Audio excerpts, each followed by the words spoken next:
आइए शुरू करते हैं आज की क्लास।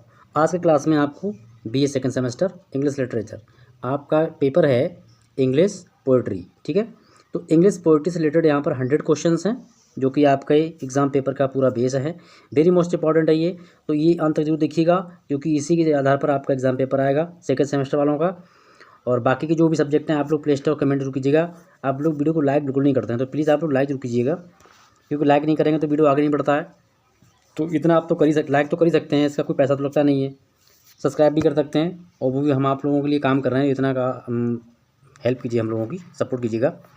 तो चलिए ये 100 क्वेश्चंस हैं, फटाफट बगैर देरी की इनको पूरा करते हैं और इसी आधार पर आपका क्या आएगा, एग्ज़ाम पेपर आएगा। तो चलिए फटाफट स्टार्ट कर लेते हैं। आंसर्स के साथ में ही हमने कैलकुलेट कर लिए। तो पहला क्वेश्चन है, sonnet is a fixed verse from origin out consisting is 40 lines, ठीक है। तो इससे पूछा गया कि कौन सी जो किस प्रकार की जो सोनेट है जिसमें 14 लाइनें होती हैं, तो वो है इटालियन सोनेट। तो इटालियन सोनेट है, उसके आधार पर इसमें उसकी पहचान है कि इसमें 14 लाइनें होती हैं, ठीक है। Next, sonnet reached it highest expression in 14th century in the poems of, यानी कि 14वीं शताब्दी में जो सोनेट थी वो काफ़ी हाईएस्ट, यानी कि उसको काफ़ी बढ़ोतरी हुई, काफ़ी उसमें मतलब उसकी रीच बढ़ गई। तो वो कौन सी थी, अब यहाँ दिया हुआ पैट्रिज। तो पैट्रिज आपका ऑप्शन राइट जाएगा। जो मतलब आंसर है वो हमने हाईलाइट कर दिए हैं, इनको आपको देखना जरूर है, अंत तक जरूर देखना है वीडियो को। नेक्स्ट है AB CD EF G is the rhyming scheme of, ये मतलब ये राइमिंग स्कीम है, तो ये किसकी स्कीम है राइमिंग, तो ये शेक्सपियरियन स्कीम है। नेक्स्ट पॉइंट आपका है rhyming of the octave in the Petrarchan sonnet. जो पैट्रिचियन सोनेट है उसमें जो ऑक्टेव होता है उसकी क्या राइमिंग होती है, तो ये उसकी ये सी ऑप्शन राइट जाएगा, ठीक है। चलिए आगे बढ़ते हैं फटाफट, क्योंकि आपके यहाँ पर जो है क्वेश्चन है 100, तो 100 क्वेश्चन को टाइम लगेगा, तो फटाफट देख लेते हैं। नेक्स्ट दिया हुआ है मिल्टन्स एलेजी, मिल्टन की जो एलेजी है लाइसाइड, ठीक है, Lycidas the first publish in revised. तो ये जो थी 1638 में ये पब्लिश हुई है। सैलीज एलेजी एडोनाइस, ठीक है, was ten in on death of, मतलब इन्होंने किसकी डेथ पर लिखी थी, जॉन कीट की डेथ पर। अगला क्वेश्चन है strophic arrangement the would consists of strophe antistrophe and, तो यहाँ पर एपोडे, तो ये ऑप्शन जाएगा राइट। आगे चलते हैं फटाफट और यहाँ देख लेते हैं कि which of the following integral part of a human wood, तो यहाँ पर आपका ऑप्शन डी जाएगा राइट। नेक्स्ट है there are a typical forms of wood the Pindaric Horatian and irregular, ठीक है, ये 3 तरीके के 3 टाइप की होती हैं टिपिकल फॉर्म्स ऑफ वुड के फॉर्म है ये। अगला क्वेश्चन आपका है क्वेश्चन नंबर 10 है the progress of poesy is an a ode by, तो ये थॉमस ग्रे लिखा, इनका पूरा नाम थॉमस ग्रे है। Long titled epic similes ode to the origin to the, तो यहाँ पर आएगा होमर।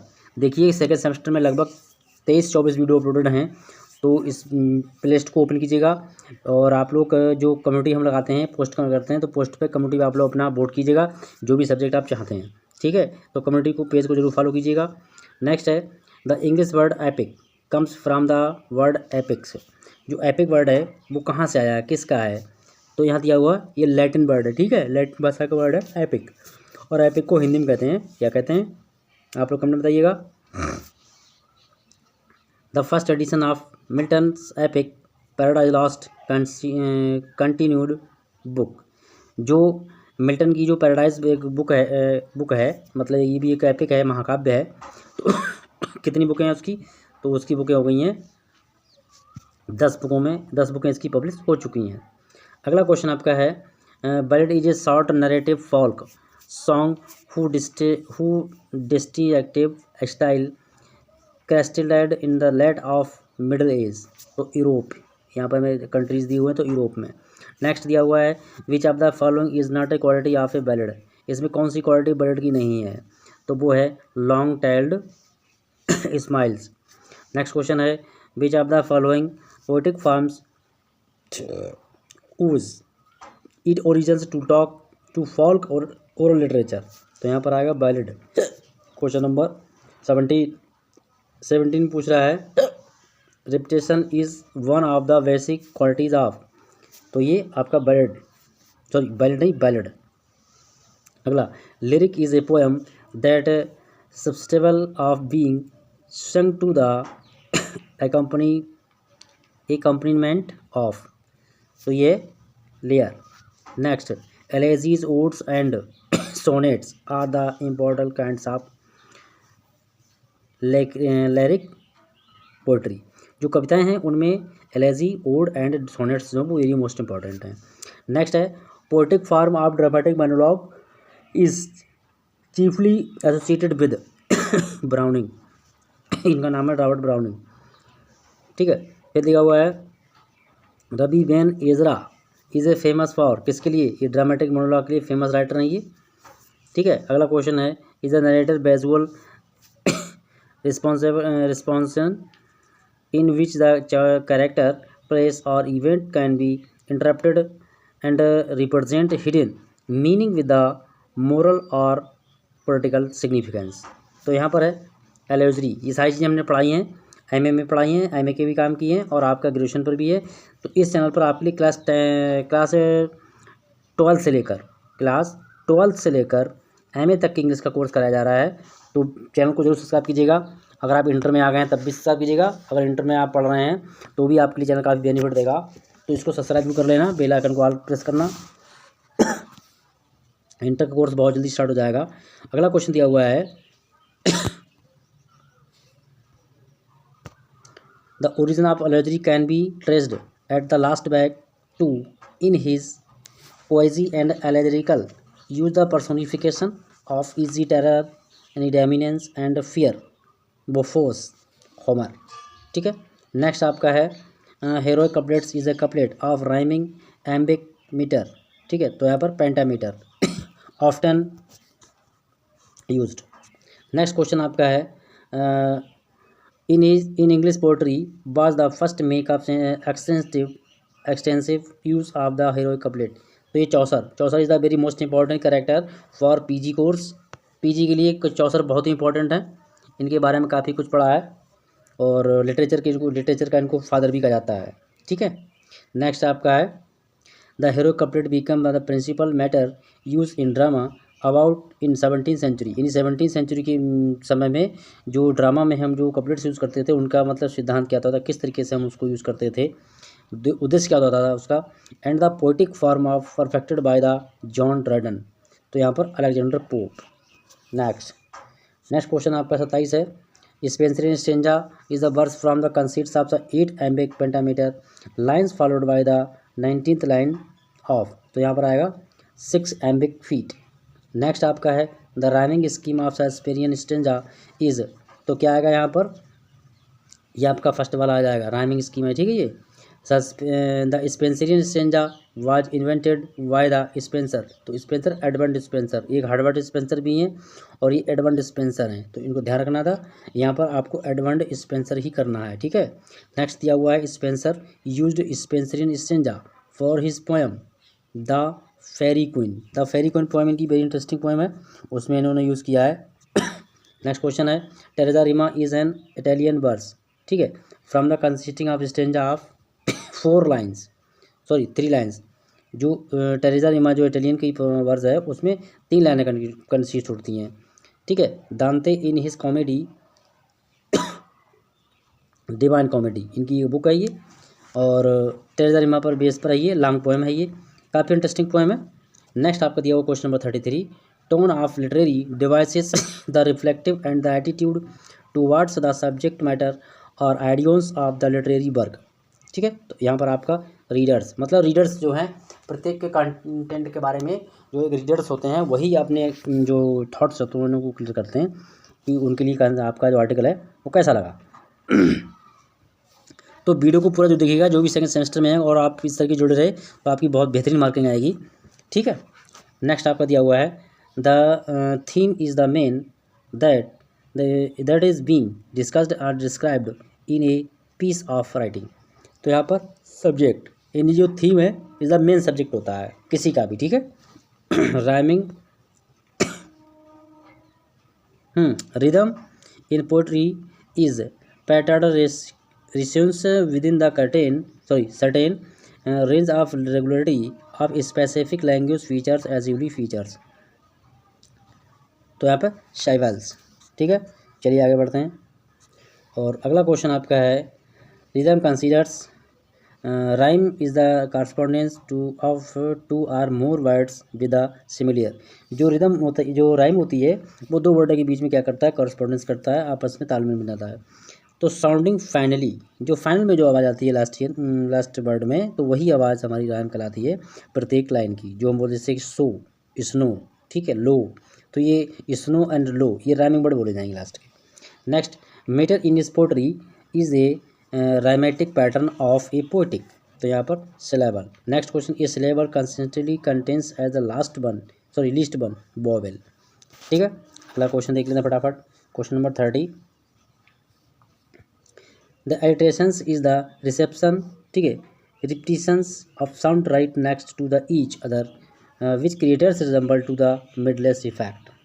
तो यहाँ पर वोवेल एंड कंसोनेंट दोनों का कॉम्बिनेशन रहता है, तो यहाँ पर ऑप्शन सी राइट जाएगा। नेक्स्ट दिया हुआ is the deliberate exaggeration and the aids emphasis and अनग्रेंसी एंड और एक्साइटमेंट एंड स्टेटमेंट। तो यहाँ पर आपका हाइपरबोल, यहाँ पर क्या फिगर ऑफ स्पीच की बात हो रही है। ठीक है, नेक्स्ट है is the word of sound of like the word it means. ये है ओंटामोटोपिया। ठीक है, नेक्स्ट है Shakespeare wrote a sonnet. Shakespeare ने कितने सोनेट कंप्लीट किए, तो 154। ठीक है, नेक्स्ट क्वेश्चन आपका है, लिखा है लव इज़ नॉट लव। ठीक है, ये पोएम है, तो विच, तो यहाँ पर अल्टर्स आएगा। ठीक है, नेक्स्ट, एक Shakespearean sonnet has 3 quadrants. Shakespeare की सोनेट में 3 क्वाड्रेंट होते हैं। ठीक है, तो फॉलोड बाय ये राइमंड क्या है, सबसे पहले आता है कॉपलेट। नेक्स्ट है the purpose of Milton in writing Paradise Lost was the justify there was to the God. तो यहाँ पर मैन यानी कि लोगों के लिए, व्यक्तियों के लिए, MEN। नेक्स्ट क्वेश्चन आपका है of man's first disobedience and the fruits of that tree whose moral taste brought death into the world. ये मिल्टन की सोनेट है, जो मैंने बताया आपको पैराडाइज लास्ट, उसी की में है ये लाइनें, यानी कि फेवरेटिन। चलिए अगला क्वेश्चन देख लेते हैं। इसी में लिखा है what in me is dark. ठीक है, illumine what is low and support Milton. तो यहाँ पर राइज। अगला क्वेश्चन आपका है Milton is a Paradise Lost is the iambic meter drama epic आएगा यहाँ पर। Who is the hero of Paradise Lost का हीरो कौन है, तो ये है वो शैतान पढ़ सकते हो, सतन पढ़ सकते हो। The rhyme scheme of the second quarter of Shakespearean sonnet. Shakespeare की सोनेट की दूसरी मतलब राइमिंग क्या है, तो वो CD है।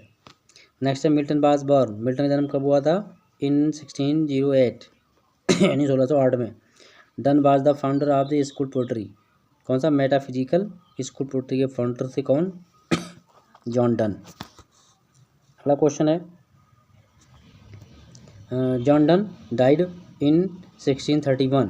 अगला question, I am hearts of the trust metal अब since the doth joining and the doth settle. तो ये जॉन डन की पोएम है, उसकी लाइन है ये। In some close corner of my brain there was and kiss for her. John Donne की poem है ये, उनकी लाइन है। अगला क्वेश्चन दिया हुआ और इसमें है क्या, एम्ब्रेस। ये ऑप्शन रह जाएगा सी राइट। अगला क्वेश्चन है elegy written a country churchyard was published in. Very interesting poem है ये, 1751 में लिखी गई थी, जो कि थॉमस ग्रे ने लिखा है। बहुत अच्छी इनकी पोएम है ये, the elegy written country churchyard. अगला क्वेश्चन आपका है the in elegy written country churchyard Gray commemorates buried in the churchyard.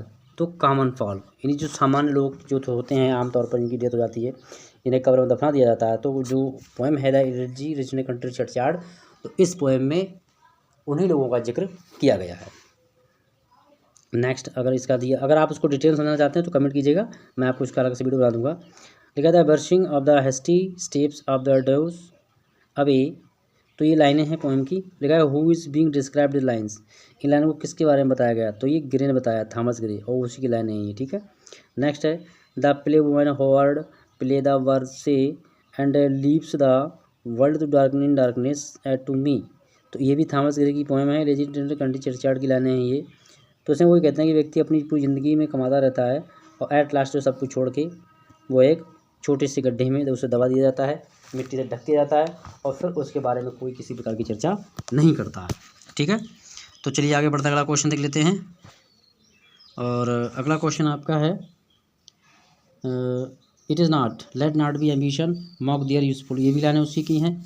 तो यहाँ पर आपका अलंकार पूछा गया है, तो पर्सोनिफिकेशन है, यहाँ पर मानवीकरण किया गया है, ठीक है। अब उनकी कोई इच्छाएं नहीं है, सारी इच्छाएं उनकी वो ख़त्म हो गई हैं। तो यहाँ पर देख लिए London is a poem William Blake की पोएम है, लंदन है, जो कि काफ़ी published in a song of, ये 1794 में पब्लिश हुई थी। Blake was born in revised, जो विलियम ब्लैक थे उनका जन्म होता है 1757 में। And mark of a every I meet mark the weakness of the Blake. तो विलियम ब्लैक की ये इसमें फेस की बात होती है। अगला क्वेश्चन है but most through midnight street I hear how useful. यहाँ पर आपका आएगा डी ऑप्शन राइट। अगला क्वेश्चन आपका दिया हुआ है, देखिए यहाँ पर the poem London by William Blake gives us give a क्या जरिम। अगला क्वेश्चन है the world is the too much with us. ये भी पोएम काफ़ी इंटरेस्टिंग है। तो ये कब पब्लिश हुई थी, तो ये आपकी पब्लिश होती है 1807 में, 1807 में। Wordsworth road the poem the bird with us, ये वर्ड्सवर्थ की पोएम है। तो during in the first revolution, इनकी इंडस्ट्रियल रिवोल्यूशन, इन औद्योगिक क्रांति ये चल रही थी, उसी समय विलियम वर्ड्सवर्थ ने ये पोएम लिखी थी।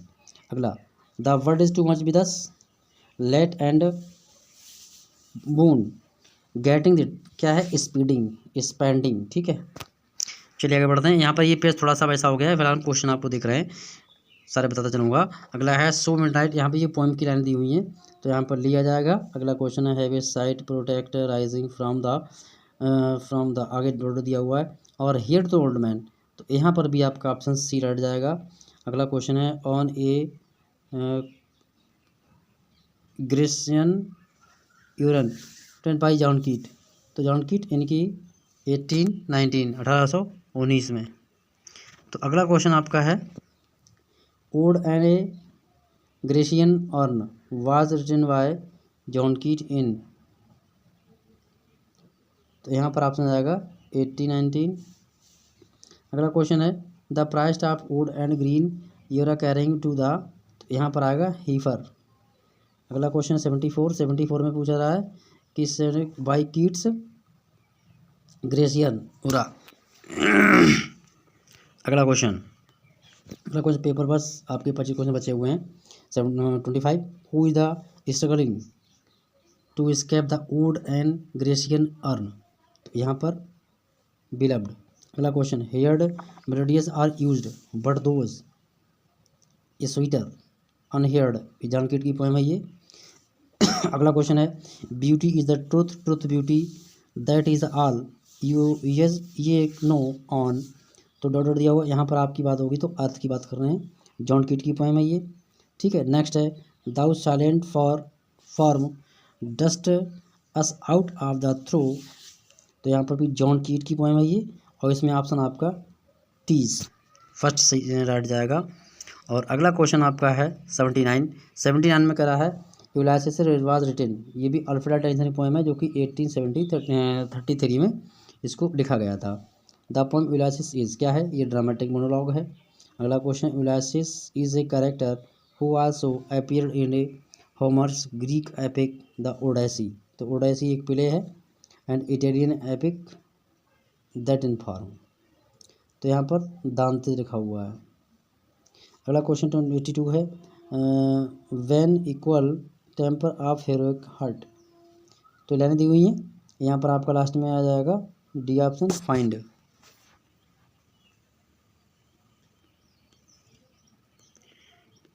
फिर ये पोएम दी हुई है Dover Beach Dover Beach express the crashes with the speaker reading and the dominant standing and the Christianity. तो यहाँ पर फेथ की बात होती है। काफ़ी इंटरेस्टिंग पोएम है डोवर बीच, पुराने कोर्स में थी, इंटर क्लास में, अब नहीं है। In Dover Beach the speaker looking across English Channel that sea sides of the coast fade away. तो French this is a calm tight tonight the tide is full the moon lies fair. तो ये भी Dover बीच poem है। और यहाँ option आ जाएगा सी, जो कि मैथ्यू अर्नाल्ड के द्वारा लिखी गई है डोवर बीच पोएम। बहुत ही बेहतरीन पोएम है, इसको एक बार जरूर पढ़िएगा। द सी ऑफ, तो यहाँ पर आ जाएगा फेथ। समुद्र भी एक प्रकार से यहाँ लिखा था whose once to the at the full the round earth shore like lay like the folds the bright girdle world. Dover Beach की लाइनें हैं ये, जो कि मैथ्यू अर्नाल्ड ने लिखा है। और वो लाइनें क्या बता रही हैं यहाँ पे, फेथ यानी विश्वास को जो है कंक्लूड करती हैं। अगला आपका ऑप्शन है and we are here as on darkling plain. ठीक है, swept with the confused arms. तो यहाँ पर आ जाएगा स्ट्रगल। ठीक है, नेक्स्ट है Prospice of Robert Browning is a. क्या है, ये भी ड्रामेटिक मोनोलॉग है। The title respects comes from its means look at forward. तो ये लैटिन भाषा से आया है। नेक्स्ट आपको दिया हुआ Browning wrote Prospice in shortly after his wife's death. तो यहाँ लिखा गया जो डेट डालोगे वो पड़ेगी 1861 की बात है ये। नेक्स्ट आपका दिया है question number 90 browning wrote the process in 1861। यानी ब्राउनिंग ने जो था 1861 में लिखा था, जब उनकी वाइफ की डेथ होती है उसके बाद। ठीक है, prose piece was first published, पहली कब पब्लिश हुई थी, 1864 में हुई है। And I was fighter so one fight more than the last process. Option आएगा west. O thou soul my. ठीक है, ये लाइनें हैं, ये भी प्रोस्पीस की लाइनें हैं, जो कि हमारे सॉल यानी कि आत्मा को कंटेक्ट करती हैं। अगला क्वेश्चन आपका है 94 the love song of J Alfred Prufrock was published first 1915 में ये पब्लिश होती है। तो काफ़ी इंटरेस्टिंग पोएम है। क्वेश्चन आपके पूरे हो गए। प्लीज़ वीडियो को आप लोग जितना हो सके उतना अधिक से अधिक लाइक कीजिएगा। जो भी लोग देखें तो प्लीज़ वीडियो को लाइक जरूर कीजिएगा, मैं आपसे हम्बल रिक्वेस्ट करता हूँ, क्योंकि हम एक दूसरे के क्या हैं, हेल्पर हैं। ठीक है, हम लोग दूसरे की हेल्प करते हैं, तो एक दूसरे को हेल्प जरूर कीजिएगा। ठीक है, लाइक जरूर करना है आप लोगों को वीडियो को। And indeed there will be time, तो ये भी पोएम है, ये प्रूफर्क के राइटर हैं। तो यहाँ पर येलो आपका जाएगा कलर, यहाँ पूछा गया है। द सेकंड कमिंग बाज सेकंड कमिंग पोएम ये कब लिखी गई थी, तो ये 1919 यानी 1919 में इसको लिखा गया था। एंड 19 इस प्रकार से आपके क्वेश्चंस पूरे हो गए। यहाँ दिया the first session of the poem second coming describe is a world confusion and pain in each of us. Church going the first published in, कब पब्लिश हुई थी, तो यहाँ किसकी है, डिसीव्ड, ये धोखे पर आधारित है। Next once sure that is a make nothing going on I steps inside leading to the door sure. ठीक है, चर्च गोइंग थर्ड। तो इस प्रकार से पूरा क्वेश्चन पेपर आपका कंप्लीट हो गया। इसको जितना हो सके उतना लाइक एंड शेयर कीजिएगा और अपने सुझावों के लिए कमेंट कीजिएगा। मिलेंगे बहुत जल्द नेक्स्ट वीडियो में किसी और सब्जेक्ट के साथ में, तब तक के लिए थैंक यू।